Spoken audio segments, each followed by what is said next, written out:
Welcome to Hayes Australia's podcast, bringing new insights into your world of work.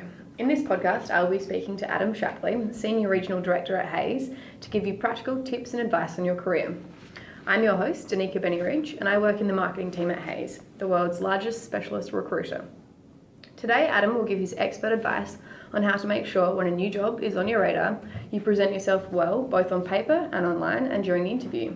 Hi Adam, thanks for joining us on the Hayes podcast and being our guest. Thank you, it's great to be here. So, to start with, can you just give us your 5 top tips regarding writing your CV? Sure. My first tip would be to think about your current role. What I mean by that is start writing your CV by jotting down a few points about your duties and responsibilities in your current role. Points that could easily have come from your job description. While this may seem like a logical place to start, it's rarely an approach that creates a winning CV. On your CV, and in any discussion with a recruiter or interview with a hiring manager for that matter, it is your achievements and results that really count. In other words, we don't want to read or hear what you think about yourself. We want proof that you did your previous jobs well. Great, of course. And that leads to my second tip. Sell yourself by using proof and action verbs. One of the simplest and most helpful ways to ensure you add and quantify accomplishments in the career history section of your CV is to use action verbs. Verbs force you to include your results and achievements. It really is a simple trick that ensures you prove your strengths rather than simply list them one by one. Next time you update your CV, consider using some of these verbs to bring your successes front and centre.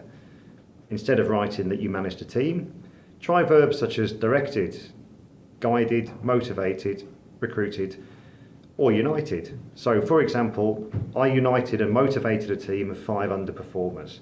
After 1 year, our customer service scores had increased 55%. And rather than writing that you always achieved your target goals, try reached, surpassed, or accomplished. Fantastic. Can you give us an example of providing proof? Highlight 1 or 2 unique selling points to differentiate yourself in your CV. So show relevant examples and statistics. A future employer will be interested in where you went above and beyond the job that you were paid to do and achieved something great. So, if you've been nominated for Employee of the Month 3 months running, say so. All achievements should be quantified. For example, if you overachieved on your sales targets, you need to say by what percentage and over what period. My third tip would be to update your CV regularly. Even if you've been in the same job for years and aren't ready to apply for new jobs, you regularly gain new skills, experiences and successes that should be reflected in your CV and online profiles. There isn't an industry or sector today that isn't experiencing change. If a review of your CV shows that you are falling behind in terms of the skills employers now need, it's time to upskill. Your CV is actually a constant work in progress. Whether you're ready to apply for a new job or not, updating your CV regularly to reflect the progression of your skills, responsibilities and successes is a sensible long-term career management policy. See, it's just like your car. If you don't service it regularly, it won't perform as well as it could. Other advantages of updating your CV and online profiles regularly include the ability to quickly apply for your dream job if it becomes available, and projecting an accurate representation of your abilities to hiring managers and colleagues online. Regular updates also ensure that you have pertinent details fresh in your mind at the time of writing. Now, when you've done all that, tip 4 would be to make sure that before you send your CV out, your grammar is correct. I would have thought that was an obvious one. It may sound obvious, but still every day we receive a number of CVs containing grammar and spelling errors. So don't forget to spell check your CV. Remember, it is the first impression your potential employer will have of you, so take the time to get it right. If possible, always ask someone to proofread it to check for any spelling, layout or typing errors. If you can't find someone who's available to do this, put it away for 24 hours and take another look the next day so you can track any mistake with a fresh mind. My last tip is to make sure that you've added a link to your LinkedIn account at the beginning of your CV. For example, under your contact details, but more importantly, make sure your offline and online CV match. Inconsistencies in your work history, duties or employers make you appear untrustworthy. When we question a candidate about such inconsistencies, there is often a valid reason. Often a candidate has different versions of their CV in order to emphasise particular skills and apply for different roles. The solution is simple. Succinctly describe all aspects of previous roles in your online profile, then expand upon those relevant to the job that you are applying for in your CV. Thanks for those insights. Adam, further on from your last tip regarding your LinkedIn profile, can you give us your best advice on how to build a great online presence by means of your social media accounts and a strong personal brand? Your social media accounts should be relevant for the job that you want. If you're looking for a job in real estate or professional services, make sure your profile is very professional, very corporate. You may be a member of a LinkedIn group and have started discussion on the latest property rules and regulations. Whereas if you're going for a job in retail or marketing, then you may want to make sure that your profile looks creative so it matches the job that you want. Is your employer active on Instagram and Snapchat? And are you applying for a role in digital marketing? Make sure that you have an account and know how they work. Let social media work for you. Be smart, use your account as a showcase for your expertise and achievements, act social and connect with companies, recruiters and industry leaders. Engage by joining discussions and industry groups and post links to interesting articles. And look the part. Choose a recent and professional profile photo and stay up to date by searching online and deleting any old accounts or information. But there is a flip side to social media, isn't there? Well, next to that, be careful.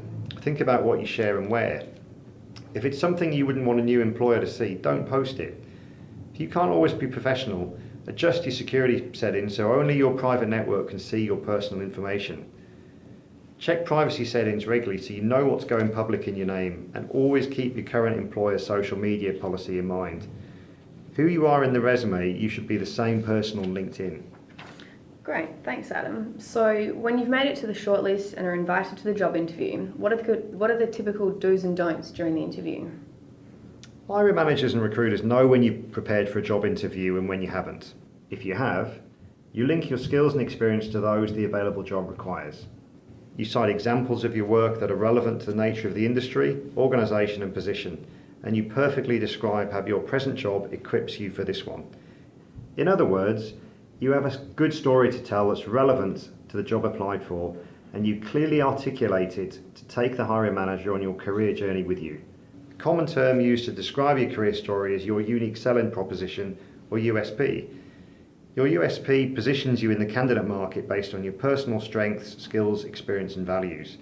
It spells out why an employer should select you above all other candidates. If you don't know your story, it's time to identify it. Where would you suggest to start? Think firstly about your skills. Ask current and former colleagues what skills they admire in you. Think about what you do well and are proud of.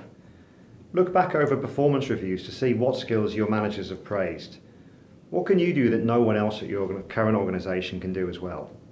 Then examine your duties and responsibilities. Again, look for areas where you excel. Next, add evidence to support each strength you've identified. One easy way to do this is by looking at how much money you've saved the organisation. If your role doesn't provide this opportunity, share examples that demonstrate the successful application of your skills. Arm yourself with several examples, ideally at least one for each skill, prior experience, area of responsibility, and any other competency in which you excel. Great, and would you suggest doing this for every job? Doesn't really matter how long your list is, because you'll then tailor it from a USP that is relevant for the particular job you're applying for. If you're applying for several jobs, create a USP that suits each organisation, its industry and its culture. This can then become your default list that you return to throughout an interview when answering questions. It'll ensure your answers are relevant to the job you are applying for, and will help if you are asked a question that you aren't sure how to answer. My final piece of advice is to avoid complexity.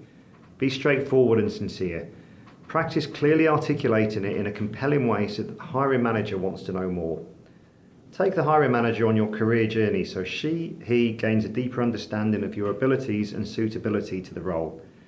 By doing this, and tailoring your USP to each job applied for, you'll have an authentic and structured story to help you stand out above all candidates. Well, thank you very much, Adam. Some great advice there for our listeners. And thank you for listening to the Hayes Australia podcast. Look out for the next podcast on how to deal with multiple offers, a counter offer, and how to make a great impression in your first week in a new job. In the meantime, if you want more advice on how to get a job in 2017, head to hayes.com.au.